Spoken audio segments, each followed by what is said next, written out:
I'm fond of telling my patients, believe it or not, the head is connected to the rest of the body. Bringing functional medicine into dentistry. It's like, how can your diet impact how you're breathing or the quality of sleep? It's not uncommon to work with myofunctional therapists, with osteopaths, with naturopaths. Basically, a tribe, a village that helps our patients. And that's where healing happens. It's not a magic wand that I can wave.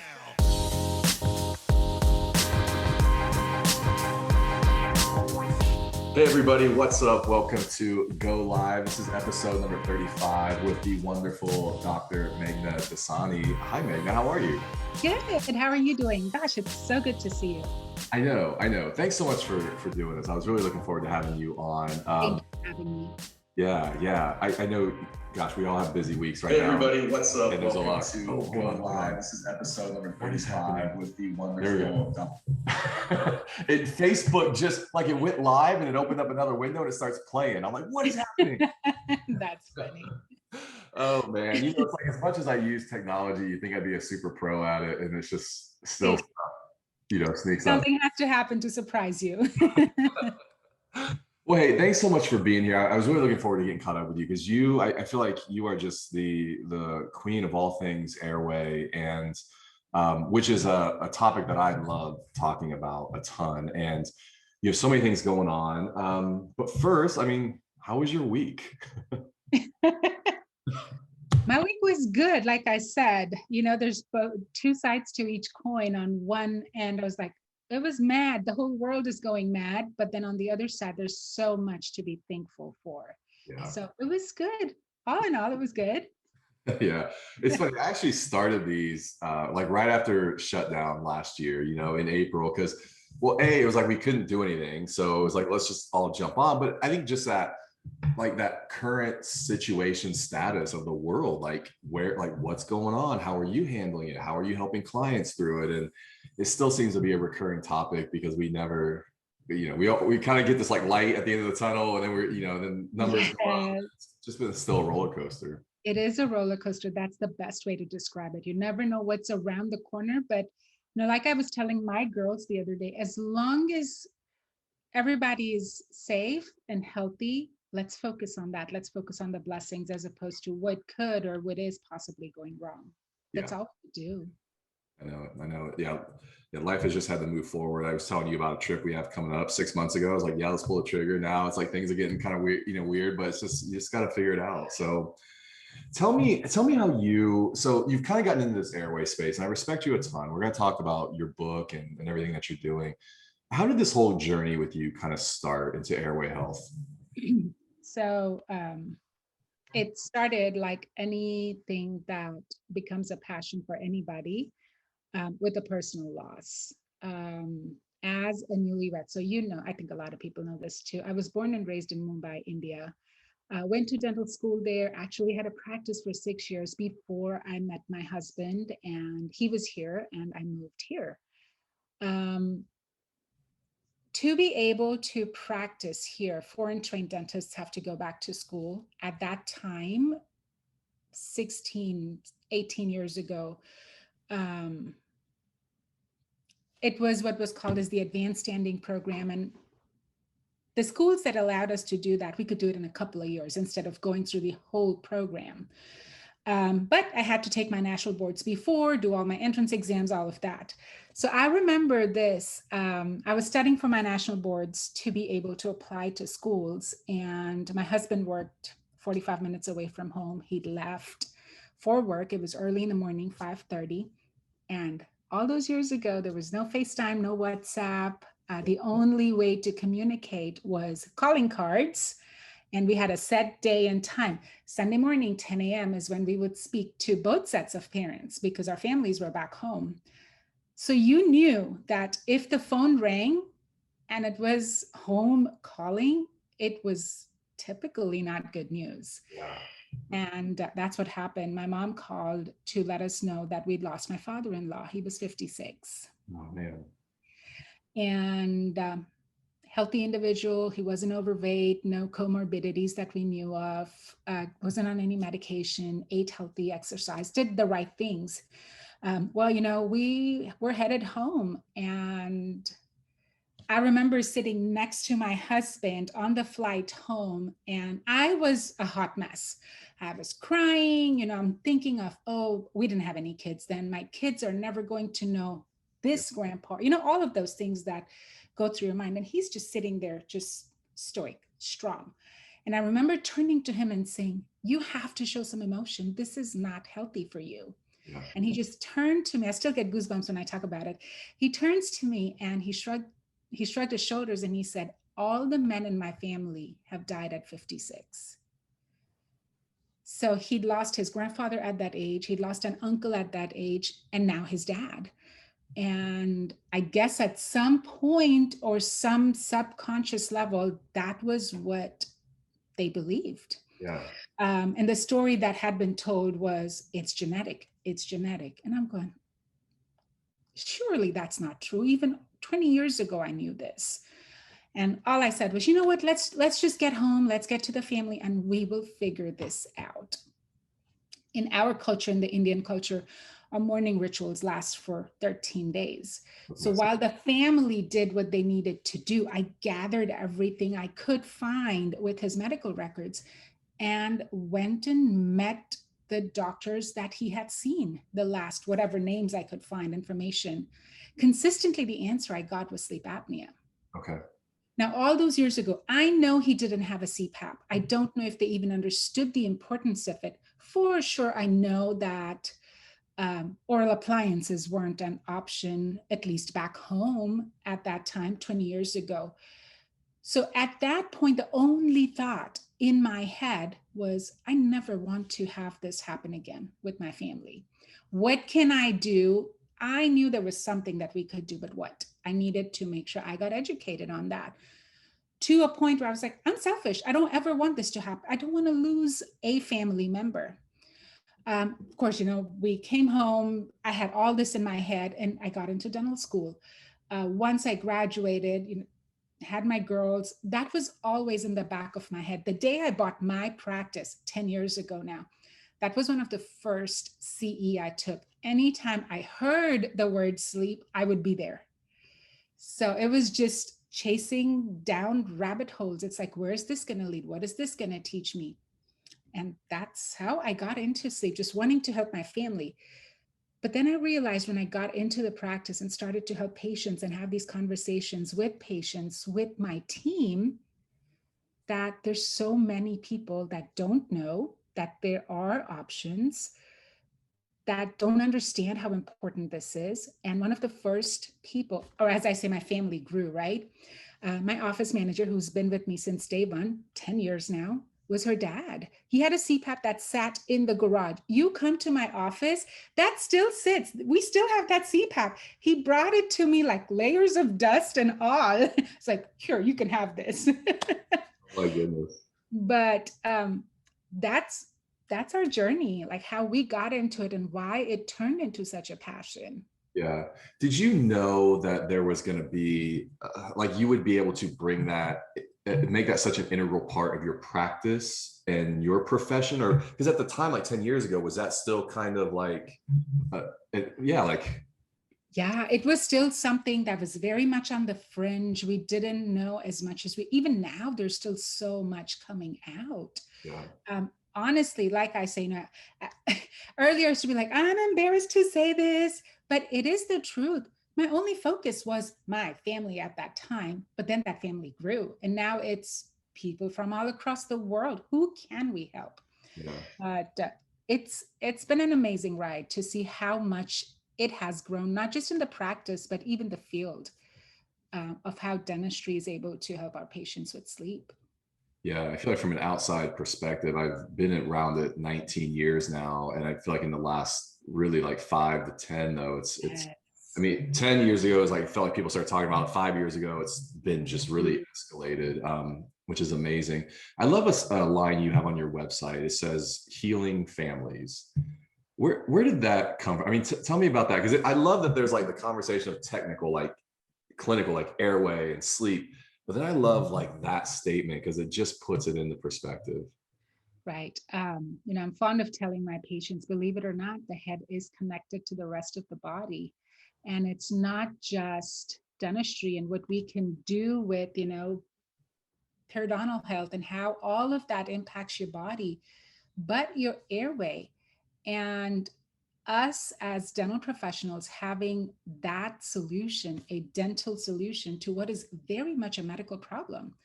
In kids, yes, we're able to harness those growth spurts. We can change, impact, direction of growth, how much, where, what direction.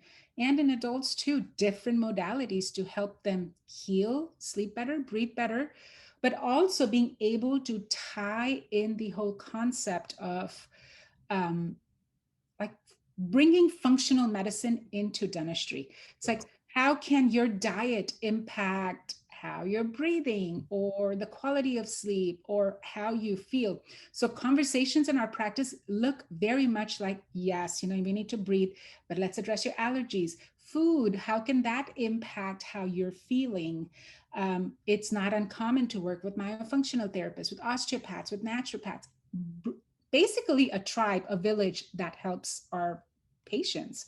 And that's where healing happens. It's not a magic wand that I can wave. Yeah.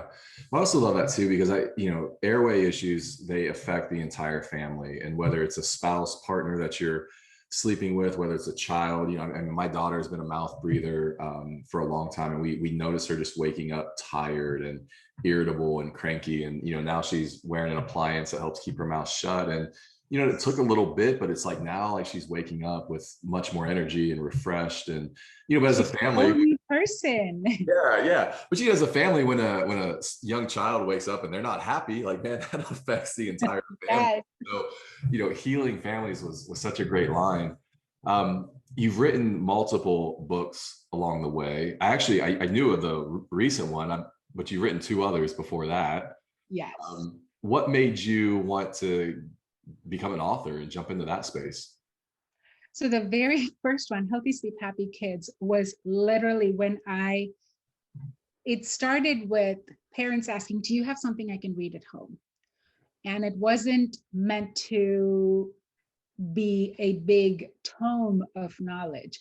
Or as I jokingly told my parents, this is something you can read in the bathroom. Okay. It's 20 pages. At first, I used to print it out and just hand it to them at appointments, at consult appointments. And my team said, Doc, this is we don't want to put our name on this. Make it pretty. Yeah.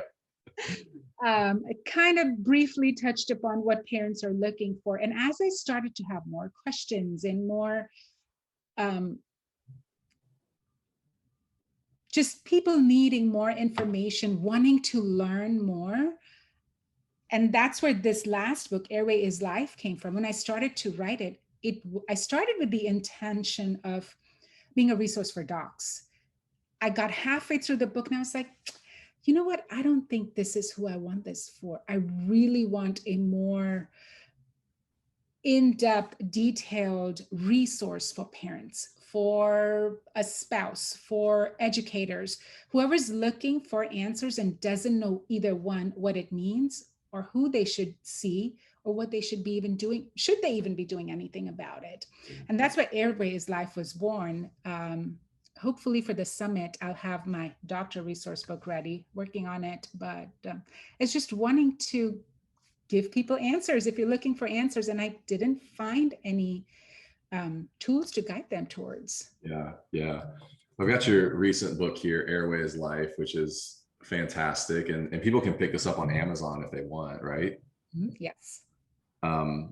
Do you enjoy the writing process? Or yeah, it's not, is it like grueling to get through, but you make yourself do it because in the end it's worth it? Or no, I think I write like I speak. I don't try to make it flowery or fit a certain pattern. To me, I enjoy reading books. Like if you were to write a book, I'd be like, oh, that is Josh. I can hear his voice read this to me. And that's, I think, what I enjoyed reading. So I kind of penned it in that format. So it was good. I'm sure my editor was pulling out hair. It's like, this doesn't even make sense as a sentence. I know. Whenever I write, I actually have that same approach, and I love that because I did knowing you when I read the book, it's like it's almost like the audible version in your head. Yes. I write the same way, and I use a lot of ellipses, like because even when I talk like this, like there's a pause. Right. So I try to put that in there, but like my team sometimes will just go nuts and they're like, you can't use 38 ellipses in an article. Like it's overkill. Gosh, you're so involved in other places too. I mean, you speak a lot. Is that part of this that you enjoy? Yes, it is.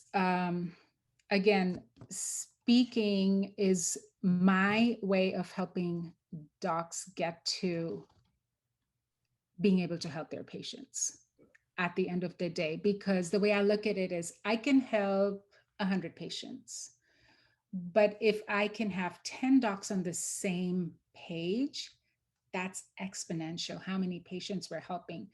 And there's so many people that need help. It's not even funny at this point. Yeah. How many lives can we impact? Yeah.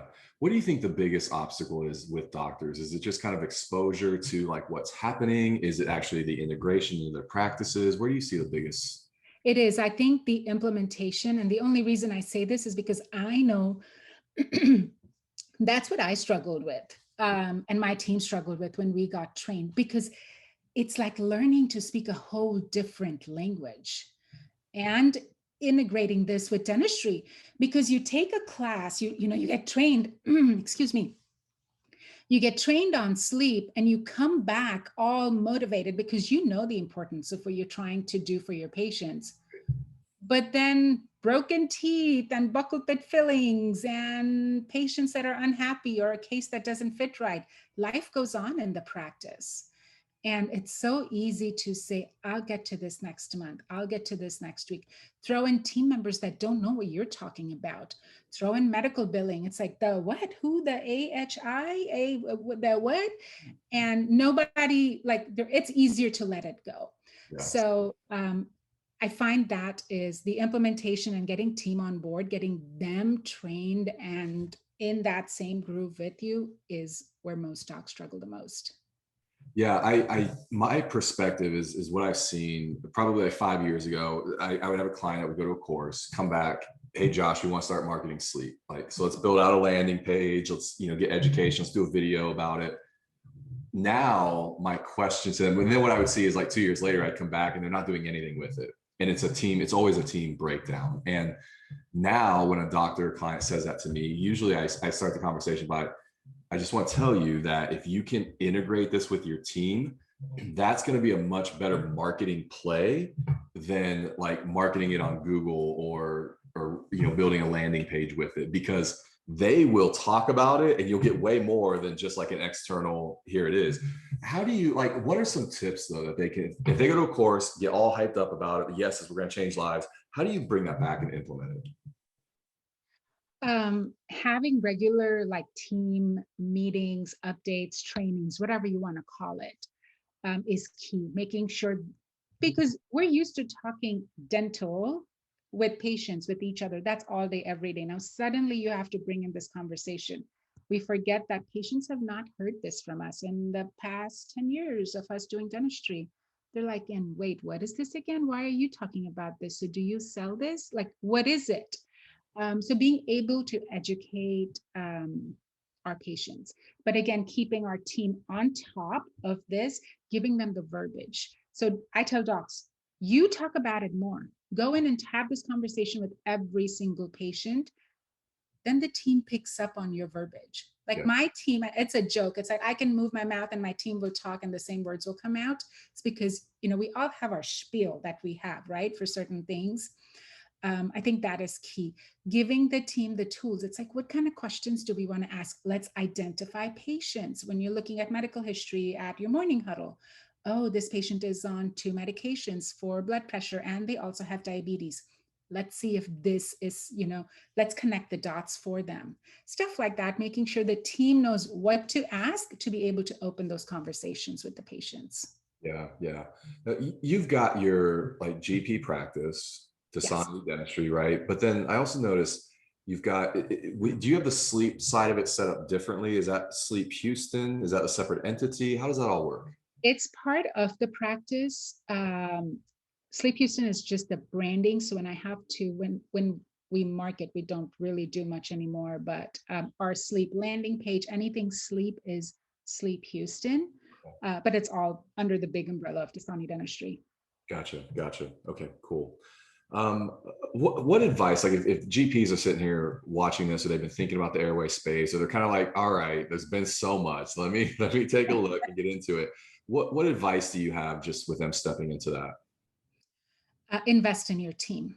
There is just no two ways about it. If you really are interested in making this a successful part of your practice, sleep is very much team driven. If you have your team completely trained and they're confident, the one-time team will not do something, because I'm like that. I don't like feeling stupid. If I don't know enough or think I don't know the right things, I'm not going to say it or not going to do it. Same thing happens with the team. So invest in them, make sure they have the tools, allow them to make mistakes. Yeah. I cannot tell you how important this is, because they're going to hesitate. It is learning a new language. It's like teaching our kids to cook, right? How many times is the salt going to be off, or you don't do things right? Allow them to make mistakes, allow them to learn. I think that is the key, and stick with it. It's a new language. So Yes. be patient. It does click. Yeah. Gosh, you guys, you put on your own conferences there too, don't you? Or like workshops, like seminars, like hands-on. Yes. Okay. Yes. Is that geared more towards the team or more towards the doctor? It's geared towards the office. I'll be honest with you. I always encourage docs to bring team members with them.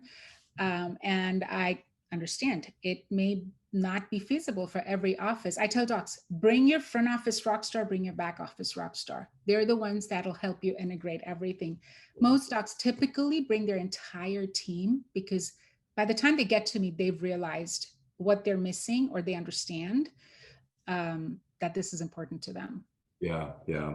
Well, gosh, and like rumor has it, there's all kinds of other stuff in development. We're going to talk about your conference coming up, but I mean, and I don't even know if I'm allowed to say this, but you and I have talked about a documentary project that I know, whether or not we help you with it, but that's going to go. It's coming. It's coming. Yeah, I was looking online. It looks like are you developing an app as well?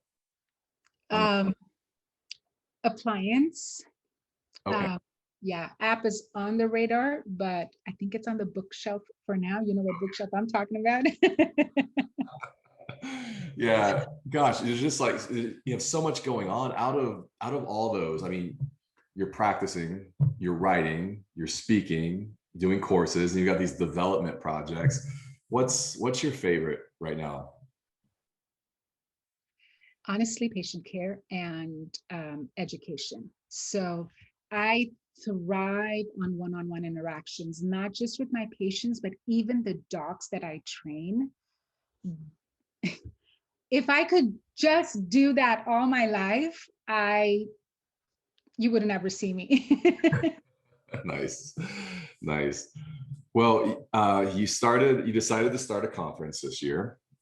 So tell me what kind of, had that always been on your radar? What tipped you into doing that, and how's it going? It had never been on my radar, just being honest here, because I knew how much goes. There's so much effort. Yeah. Mad props to people that do this every year, and so beautifully executed and just done. I think for me, what changed that was the conversations that I've had with doctors, not just the docs that I train, but even, others that I cross paths with, has been the struggle of, well, I really don't know how to connect with MDs. I really don't know how to market this. I really don't know the implementation. I got it. I can teach it to you all day long, but the specialty things that others do, like, for example, it's like, how do I spread the word about this? Or, well, my ENTs don't want to work with me. How do you get your docs to work with you? And I was like, I really need to bring all these people under one roof to Or how do I get my team like motivated to do this? What does culture mean? How does it fit into sleep? How can I build a sleep practice? How can I successfully integrate this? I was like, we need to have a space where everybody can get together and actually have these conversations, and with the intent of helping each other grow. And that's just what prompted this. Yeah, yeah. I love that because I think I feel like the dental community for the most part, and I could be wrong, but it feels like they're sold on the value of airway and sleep. It's the implementations, the questions of you try to implement it and the front office pushes back because medical billing is too difficult or they always deny it or whatever. They don't understand it. The doctor's like, I should go take my ENT out to lunch and talk to them, but who has time to do that? And the next thing you know, there's just nothing happening. There's a lot of disconnect. I get it. I get it. There's so many moving parts and pieces, so many people we need as part of this village that we need. It can get overwhelming because life still goes on. We're still drilling, filling, fixing teeth, families, teams, COVID. So yeah, I agree with that. Yeah. So, I mean, I love that you're tackling those issues. Any of our clients that are watching that you're in this situation, and I know who you are, you should think about coming to this conference because Meghna's going to do a great job. What was the scariest thing about committing to a conference? I am very much an introvert, very much. Like this, I will thrive on our one-on-one conversations, but just making sure that people that actually put their faith, trust, belief in, I want to go see what she's talking about. Let me go check it out. And making sure I over deliver to what the expectations are. Yeah, it's any first step is scary, right? It's like when you're doing something for the first time. Your first sleep appliance is scary. Yeah. Just making sure that I would be able to do what I promised that I was going to do, deliver, and actually bring value to those that take time out of their lives to come attend this. Yeah. Yeah. Gosh, I think we've talked just here and there lightly about doing our own conference, like a dental marketing conference, because there's really not a whole lot of those out there. But I think my biggest fear would be I would envision myself showing up on the stage and there's like 2 people there. And I'm like, nobody came. Oh my God. Well, that's always a fear. Yeah, But yeah. I'll tell you what, when you do yours, when, not if, when, I will be there for sure. Yeah, well, thank you. I appreciate it. You mentioned being introverted. How does that work with speaking for you? Like when you get on the stage in front of a couple hundred people, what happens to you? How does that all work? Actually getting on stage and in front of people it lights me up because I know what message I have to share and what value I bring to those that are there. I am just not the kind that will get on stage and then hop to a party and then get on another party bus and then go drinking and then stay up until 2 a.m. That's not me. No. Once I'm off stage and I interact with those that I'm there to meet, I'm done. Don't talk to me for the next 2 days. Yeah, it's interesting because I'm introverted too, and I think that being on a stage. I feel like I can control that, own it, like do a great job. And what's interesting with you too is like it doesn't, speaking isn't an introverted extroverted thing, and you can be on stage and almost come off extroverted, and then somebody meets you behind the stage and they're like, oh, you're actually way quieter and more reserved, but that energy comes through you on the stage. And I know with you, like it doesn't have to be this over the top, like hyped up energy. It's like this confidence that comes through but it's felt energy that the audience picks up on. And I think that's what's amazing about speaking is it's not about being extroverted, introverted. You'll walk off the stage and be like, oh my gosh, like I always have that crash afterwards. Yes. Obviously, probably navigating COVID with a conference has added a whole nother layer of complexity. Has that been challenging for you guys as things kind of change? How have you been dealing with that? Yeah, it has. When we started talking about it with the venue and such, there were all these restrictions. We can only have so many people. We can only have so many vendors show up. This is how the tables have to be set up. And then, of course, it's been a while since things are still changing. Masks are mandatory. No, they're not. You have to do this or you don't have to do that. And thankfully, the hotel is on top of things. We have a great team that's working on all of this. Things are changing. They're dynamic and we're keeping up with whatever comes up. Yeah. Yeah. Yeah. If are you guys you're still taking registrations? Yes, we are. Awesome. Yeah. They're very close to being filled up though. Yeah. It's October, I want to say, I won't guess. Why don't you just tell them what the dates are? It is October 22nd and 23rd in Houston at the Westin Galleria. On October 21st, those that do register for the summit have the opportunity to sign up for our pre-conference intensives. We have two. One is on medical billing, and the second is on appliance selection. That one is full, actually. We're sold out on that one. We have a couple of spots in the medical billing one, but yeah, so I'm super excited because that's super focused, one-on-one, 10 docs and me, 10 docs in my office, 10 team members or docs and my office manager, and we're making sure you get it. Awesome. Yeah, good. So if they want to sign up, where's the best place to go to do that? MeghnaDassani.com/summit. Summit. Cool. We're excited. We're going to be there, bringing some of our team to capture. Yes, super stoked. Yeah, I mean, all the amazingness on video and photography. And that way, because anytime, when I heard you were launching a conference, I was like, for me, what's always the most important, I just go marketing. I'm like, okay, so next year, when you do this again, like, how can we capture all that amazingness and show that story so that, even the next year it blows up, doubles and so many people get involved. So thank you for your support. Yes, you were the first person to reach out to me. You're like, I don't know what you're doing. I just saw you doing something. I'm in. How can I support you? I was like, oh my gosh, thank you. Yeah, there's probably a little bit of my insecurity coming out too, because I've done this a couple of times where I'm like, look, when I do my first conference, I need to have like 6 people in my back pocket where I'm like, hey, I was at yours. So now I need I'm committing to yours. So you got me. I know. Yeah. Good stuff. I wanted to ask you, you guys spent the summer. Actually, let me go back to this question because I was curious and we skipped over it. You mentioned maybe developing an appliance. Tell me about that.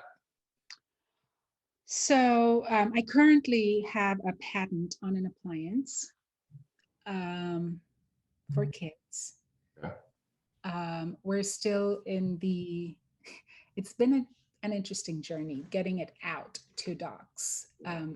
It works because I've used it on my patients. I know that, we have enough information. The challenge has been getting it out to docs because I just haven't found the right partner, is that a right word?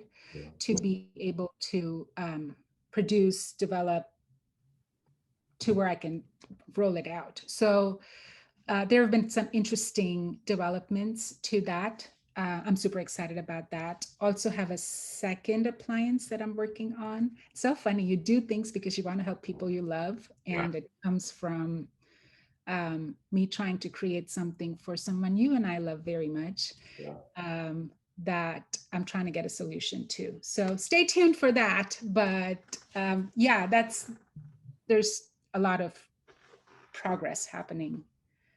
Let me ask you about appliances because this is just my perception on it, but it seems like there's a lot of different kind of types out there, and it seems like there's not one that really solves all the issues. So some people use this one, some people use that one for different things. Is that really the goal, is to kind of have the toolbox full of different, right? It's not trying to create a one. No, and I tell docs that I train this all day long. There is no magic wand. As much as we want there to be, there is, because every individual is individual.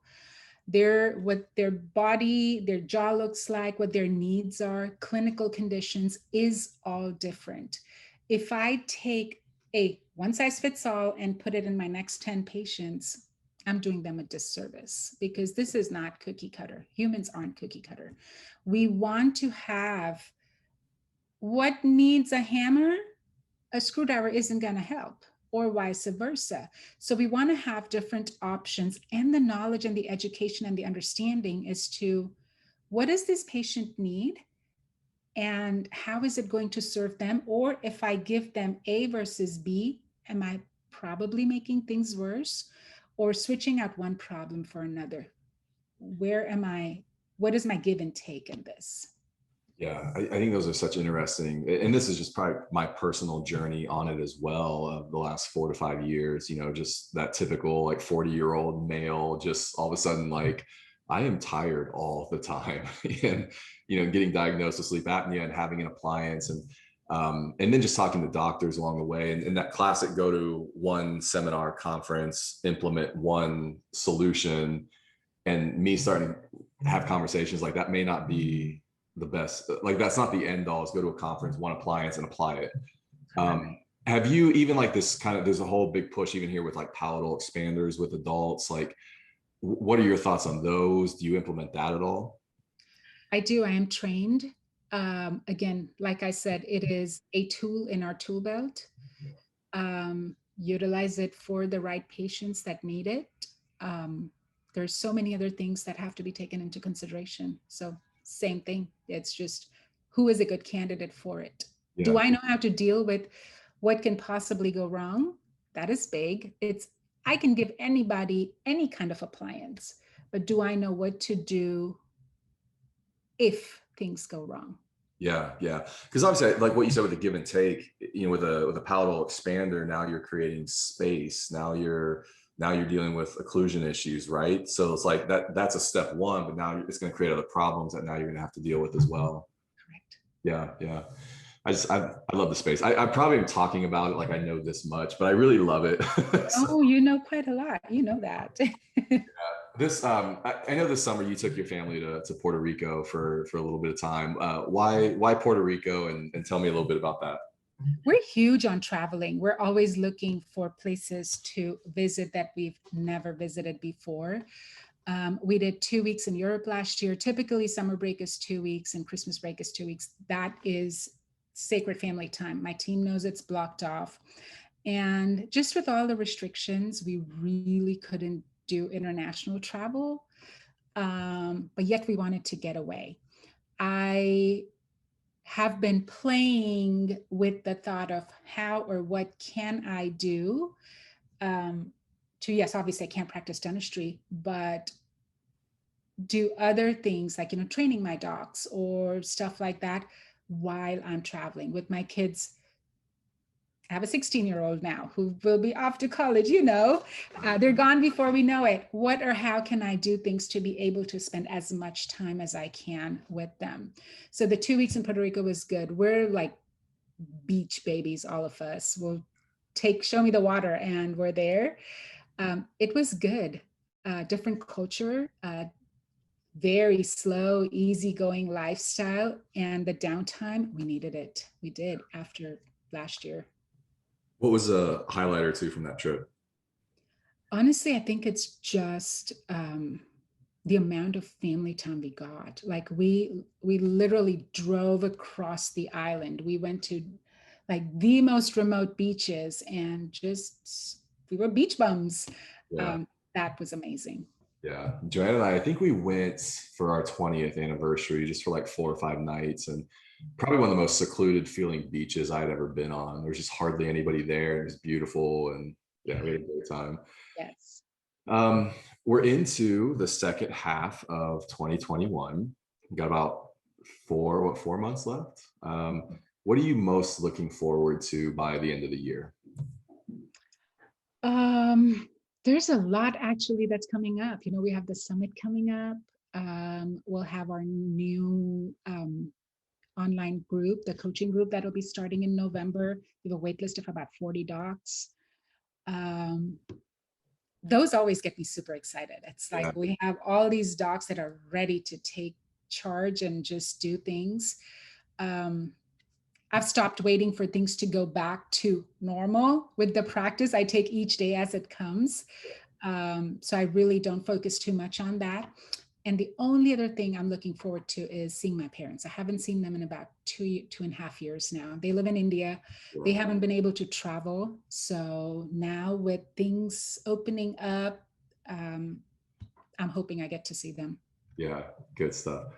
Let's fast forward 5 years from now, 2026. What does life look like? What have you accomplished? What are you most proud of? Life will probably, I'm still going to be practicing. I love my patients too much. I actually love teeth too much, as weird as I am about it. And I was talking to somebody yesterday and I said, I love Monday mornings. I don't understand why people hate going into the office on Monday. And I know you're the same. I love my team. I love the people I work with. I love what I get to do because I get to treat the patient as a whole, from am I fixing your bite to helping your airway to giving you pretty teeth. I get to do it all. Yeah. I don't think I'll ever completely give up clinical dentistry. So yes, being in the practice, treating patients. My babies will be in college, so I know I will have more time to give to docs and teams. Currently, I have to turn away a lot of docs that want to coach one-on-one, that want me to help their teams, just because right now my girls are priority. Yeah. So I'm hoping I'll have more time to devote to them. Yeah. Gosh, I know you definitely say no. Is that hard for you? Any tips on just turning away? It's always hard. Because you know that these are docs that want to, they're willing to invest in themselves and their team, which is all I talk about. Yeah. But my family comes first. Yeah, I know. It's always been a weird thing for me because I think there was part of like starting this where you work so hard to get attention and get people like, I want to work with you, and you're like, oh yes. And then now it's like there's sometimes where I'm like, hey, I just don't know if this is a good project for us, or I'm like, we can't be at that conference, or I can't accept that speaking engagement. And it's so hard sometimes to say no. And, I think some of it is just there's probably a little bit of a scarcity mentality in me. Like, oh, if they want us, they want me there, they want us there, and you just want to go do it. But, it's hard. Yeah. I don't think it'll ever get easier, just because we are ones that are so like, that's our goal, right? Professionally, to help these docs, help these people. And here they're asking for help, and how am I saying no? Yeah. But yeah. Well, last question here. It's Friday. It is Friday. Tonight, you've had a long week, busy week. What are you doing to unwind? Like, what are you guys ordering for food? What are you drinking? What does your night look like? Tonight is actually going to be pizza and cookie night. My girls run their own charity for their high school. It's called Lunches for Bunches. They have a fundraiser coming up. So tonight is going to be test baking our cookies and pumpkin bread. So the house is going to smell amazing. I know they will order pizza. I don't know what's going to be on the pizza. Surprise! But that's what tonight is going to look like, actually. I'm looking forward to it. Oh, nice. We get to make the mess in the kitchen. My husband gets to clean it up. Life couldn't get better. Amazing. That sounds amazing. All right. Well, look, if people out there want to connect with you online, where's the best place to do that? Instagram, my handle is Healthy Sleep Revolution, or I'm always on Facebook as well, Meghna Dassani. Yeah. The website is meghnadassani.com. There's an option to send me a message, and I typically respond right back. Yeah, I was gonna say, I know if somebody reaches out to you, you will respond. So guys, feel free to hit her up with a message. Well, thanks so much for being here. Thank you for having me. This was fun chatting with you. Yeah, for sure. We haven't done this enough. I mean, you and I will interact at conferences and stuff, and we're in a mutual coaching group, which is always fun. But yeah, I've wanted to sit down and get to know you a little bit more. So selfishly, this is honestly what I use these for. Is I'm like, hey, I have who's on my radar is Meghna. Like, she's got this cool conference. We're in a coaching group. Like, I really never sat down to talk to her. So do it. Well, thank you. This was a lot of fun. I'm glad we did it. Yeah, good stuff. Well, listen, guys, pick up her Airway Life book on Amazon. Show up at the conference in October. All the things. Jump in on sleep. Meghna's your guide for sure, and hit her up on social. So, all right, guys, enjoy the rest of your weekend. We'll see you soon. Bye. All right, cool. We're off. Well, thank you so much. Thank you. Yeah, this was good. Thank you. I appreciate your support. Yeah, we are excited to see you in October. If you need anything, let us know. But I know, I think, so I booked travel. I know we're coming down. It's going to be like early Thursday afternoon. So we can probably catch some of that workshop stuff. I'll just have my team, videographer, photographer, pop in, capture some stuff, and then we'll be there Friday, Saturday. Yeah, that'll be good. Cool. Awesome. All right. Very good. All right. Well, I will see you later this afternoon. Yeah. All right.